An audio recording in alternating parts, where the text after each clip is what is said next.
Hello, football lovers. You're welcome to another episode on Beyond the Whistle, where the game continues on Solce Sport. My name is Radio Freak, and yeah, we're back again. On Beyond the Whistle, where the game continues. We want you to understand that football does not just end after the final whistle. There are so many actions that attract you, like the pre and post game analysis. We also have the banter and so many more. This week we had so many football actions in the English Premier League. So if your team disappointed you, like the way Manchester United did yesterday, after going ahead 4 goals to 3, they still found a way to draw the game. I can imagine the disappointment you must be facing. And if you're an Arsenal fan, you should be celebrating. Arsenal just showed me that you don't have to score a goal to win a game. And that was what they did. They did not score any goal. No player from their end scored any goal. But they ended up winning 2 goals to 1 against Wolverhampton Wanderers that have been struggling. But then they brought the game to Arsenal, and congratulations to every Arsenal footballers and lovers out there for getting the most needed win. Because if they hadn't got that win, there was Man City and Aston Villa also who did business this weekend as well. Man City, they comfortably defeated Crystal Palace with Erling Haaland getting a brace, and Phil Foden is also firing all cylinders this season. In his last 4 Premier League games, he's had 5 goals and 1 assist. He's also doing very well for himself. And Erling Haaland, as usual, the goal machine, did the business by getting a brace and also increasing his tally, as he eyes the golden boot for this Premier League season. And Chelsea came back, to winning ways as they defeated inform Everton by 2 goals to 0. We had goals from Cole Palmer and Malo Gusto to give Chelsea all the 3 points, needed 3 points. But my talking point, I want to know your eye point for this match day week. Was it the game that featured Arsenal and Wolves, or the Aston Villa West Ham game that Aston Villa on the dying seconds of the game, also nick another 3-2, very very important win to keep them third on the table, or Manchester United game that just ended yesterday night, where they featured Manchester United versus Bournemouth. A struggling Bournemouth scored 4 goals at Old Trafford. So my take for every Man United fan is right now is what's going on with the defense line?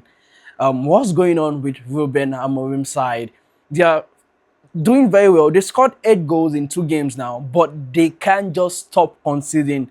How can Manchester United fix their defense line? You can drop your comments on the comment box there. But I just want to discuss Manchester United right now. They started well in the game that ended 4-4. They scored the goal, courtesy Ahmad free header. It was just after the cross from Bruno Fernandes, it ricocheted corner, and he had just him and the post to head the ball into. And we kept the momentum high, but one way or the other, the defense line, slept again as Anthony Semenyo, who has not scored in quite a number of games, found his footing against Manchester United shaky defense, and that was a sublime strike there. If that go back to watch the goal, it was just running, and he just had to lose that shot. And Lamens, who was also brilliant in the game, just could not do anything about that goal. And it was 1-1, and then Manchester United as well, just like Bruno Fernandes. Only Arsenal are not the god of set pieces. Manchester United are claimed to also be one of the best set piece team taker this season. And just as always, Bruno Fernandes, he throws in the cross, or he plays in the cross, and there was a waiting Casemiro who headed in. So my take right now is that what is going on with Manchester United defense? That as much as they want to, they are free in scoring goals. At least they scored 4 goals 3 times this season. They are a free scoring side, but they are conceding in numbers, and it's looking like a problem. We have Martinez that is back. He was not starting. He did not start the game yesterday. So my question for every Manchester United fan: what does Ruben Amorim needs to change in his defense line that will prevent them from conceding so many goals or trying to retain a lead? They have found it difficult to just hold on to a league for so long. So Manchester United, how can Ruben Amorim, you know, avoid or put an end to this conceding issues. And we also have to talk about Chelsea as well. We After beating Barcelona, I found it difficult to get a win for themselves, but they found a way to win against an informed Everton side. I was checking start going into that game. It's just that David Moyes have not won against Chelsea at all in every of his at home at Stamford Bridge, and the record just found a way of repeating itself as Chelsea were also brilliant. Cole Palmer back to scoring, and Malo Gusto as well to secure their charge for the top four, because I'm not sure the league is open for them. But then, what can you say? It's still, December, and we still have so many games to be played. And I would like to know your highlight of the match day. What got you? What player stood out for you? Personally, I think no player stood out explicitly just like that, but there are some players that are red hot in form. Players like Phil Foden. Last season, he was not himself at all. He struggled in the international tournament where England featured in Euros, and there are issues about getting starting spots for the England side. But now he's telling every competitors out there, the likes of Cole Palmer, Bellingham, Morgan Rogers, and the likes, that yes, is found his footing and is ready to contend for his place in the forthcoming World Cup. And I hope he really, Foden is one brilliant player. He's very one brilliant player. So let me know who your standout player was, who your standout performance, which team um, shocked you, and just do well to drop your take on the box. You can reach us on all social media platform. Just do well to also subscribe to our channel on YouTube to get further updates. My name is Radio Freak, and we'll be going on this short break. And when we come back, we'll be analyzing other game fixtures in other leagues, the likes of La Liga. What is going down there? What is going down with Madrid? What is going on with Barcelona and Atletico Madrid? We'll also check out Bundesliga. Bayern, they didn't win this weekend, and I'm sure so many bookmakers are crying. They are really crying. And we also have the League One and Syria. These and many more will be bringing to you when we come back. Stick around.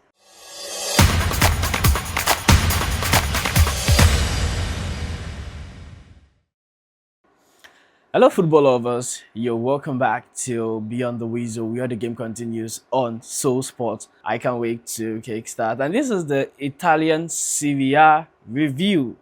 Yes, I don't know if there are a Serie A fan base out there. In case you guys are out there, we don't just do English Premier League and La Liga. We also do Serie A, Bundesliga review, and even the Ligue 1. So don't get it twisted. We are going to, serve everyone as we should. And this is Souls Beyond the Weasel on Soul Sport. My name is Radio Freak, and let's kickstart. Yeah, there's so many. In case you're thinking that you can only get excited with English Premier League, because there are top six teams. The English Premier League have top six teams, but in Syria we have the top seven teams, and these teams are not joking. They are all going out for the Scudetto title, and we have the likes of Inter Milan, AC Milan, Juventus, and Roma. There's also Napoli, there's Lazio, and many more. You can just you see how intentional these teams, and they are not also sleeping in the UEFA Champions League. The Syria are also very, very competitive. And let's quickly make a rundown of what we witnessed last weekend. And yeah, Lecce defeated Pisa by goal to nil. Yeah, we had Torino win at home to Cremonese by goal to nil as well. Lazio defeating Parma at home by a goal to nil, and Atalanta defeating Cagliari by 2 goals to 1. And on Sunday, we witnessed AC Milan draw with Sassuolo, two apiece, and Udinese defeating Napoli, a back-to-back defeat from Napoli after also losing in the midweek in Champions League. Fiorentina losing at home to Hellas Verona by 2 goals to 1, and Inter defeating Genoa at home by 2 goals to 1, and Juventus also defeating Bologna at home by a goal to nil. And on Monday, which was yesterday, we witnessed AS Roma at home defeating Como, Cesc Fabregas Como, by a goal to nil. So my question is, who do you think is going to win this Scudetto title? As it stands on the table, we have Inter on the top of the table with 35 points. 33 points, I beg your pardon, after 15 games. And AC Milan sitting second with 32 points after 15 games. And Napoli third with 31 points. And AS Roma, after yesterday's victory, they sit fourth on the table.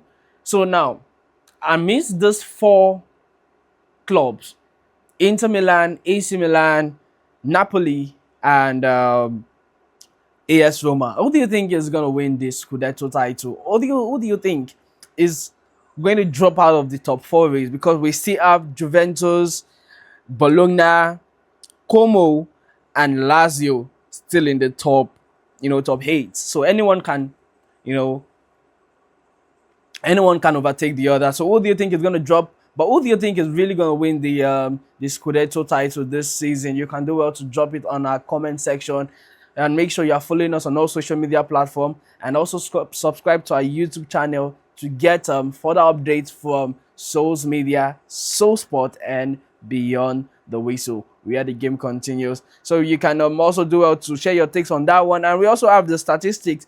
And Lautaro Martinez, the Argentine striker, lead the top scoring chart with 8 goals. Christian Pulisic second, and we have Ricardo Graslimi, the Bologna striker, who is third, and Akan Kalagnu, the midfielder, shocking, is sitting pretty fourth on the table with 6 goals as well. And Federico Banazzelli, the Cremonese striker, also 6. We also have 5 goals. The assists chart, we have Federico Di Marco with 5 assists to his name, and also Nico Paz with 5 assists, Nico Barella 4 assists, and Nicolo Cambiaghi, that's a Bologna midfielder, with also 4 assists. Emil An, also a Bologna player, with 4 assists. And those are the stats for this area. So it's looking pretty much all Inter Milan, as they are looking so dominant on all cylinders and all angles for the Serie A. So who do you think is going to nick this one? Again, do well to drop your take on and we'll be having the Italian Cup hopefully this midweek, and I'll also be making review of that. Just stick around for more. We have so much more for you on Beyond the Whistle on Solce Sport. Where the game continues, you think that the game ends after the referee blow the whistle. I think you're mistaken. So many more we have in stuff for you. So stick around for more updates. Follow us on all social media platforms, and like, share, and subscribe to every of our channels. I'll see you next time on all other football reviews. My name is Radio Freak. Stick around on Solce Sport. Don't go anywhere.